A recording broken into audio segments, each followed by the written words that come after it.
Tchaikovsky's Fourth Symphony, which represents the composer's first extended musical expression of the doom he believed an inexorable fate would bring to him, was written in 1877 during a period of grave personal crisis. Although his personal attitudes regarding his homosexuality were benign, the growth of his professional status during the 1870s markedly increased his worries about the consequences that could result from the exposure of his sexual orientation to the public. His fears were well-grounded.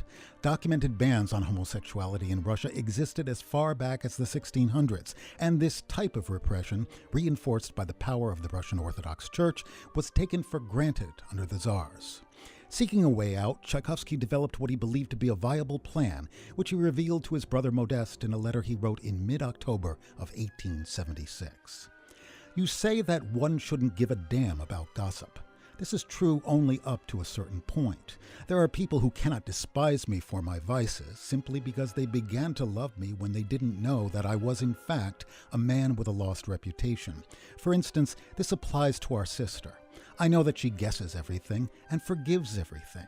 Many other people regard me in the same way.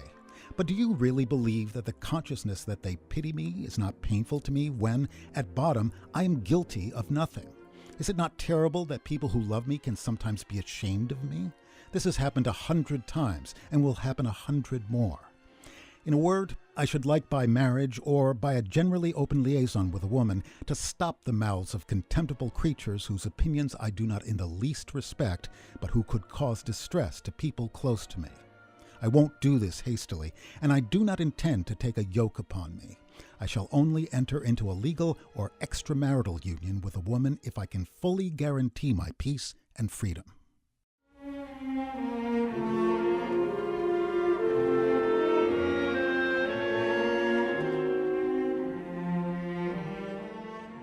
With serendipitous efficiency, the opportunity for Tchaikovsky to realize his plan appeared just 6 months later.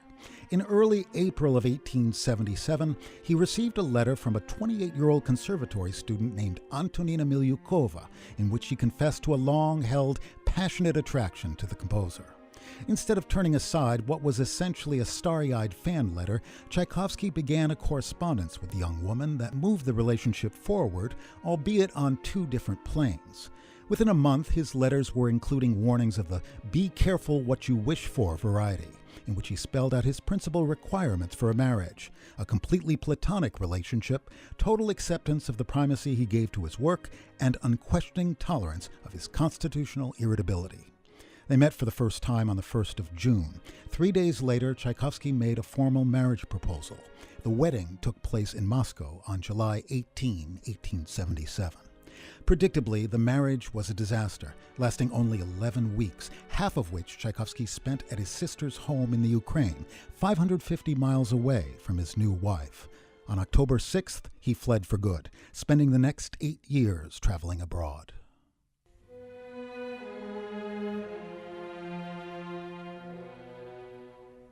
The period surrounding the collapse of Tchaikovsky's marriage and his confrontation with the reality that he would always feel fundamentally estranged from society would be the most traumatic of the composer's life. Yet 1877 was also a year of great creative fertility for Tchaikovsky, producing both the Fourth Symphony and his opera Eugene Onegin.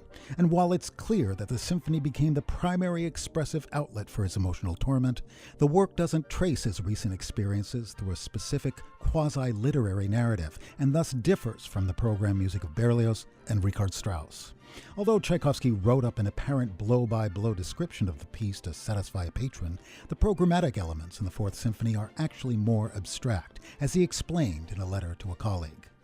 "My symphony is, of course, programmatic, but the program is such that it's impossible to formulate in words. Such a thing would provoke ridicule and laughter.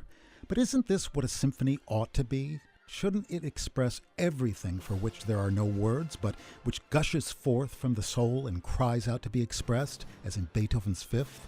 This is understood even without a program. Thus, the Odyssey depicted in the Fourth Symphony isn't understood logically, but rather intuited and felt. From the fatefully dramatic first movement, through the Andante's desolate lyricism, the tipsy joviality of the scherzo, and the hard-won elation of the finale, this symphony doesn't describe a journey, it is the journey, a pilgrimage of the psyche made compelling through Tchaikovsky's artistic genius, emotional vulnerability, and deep humanity.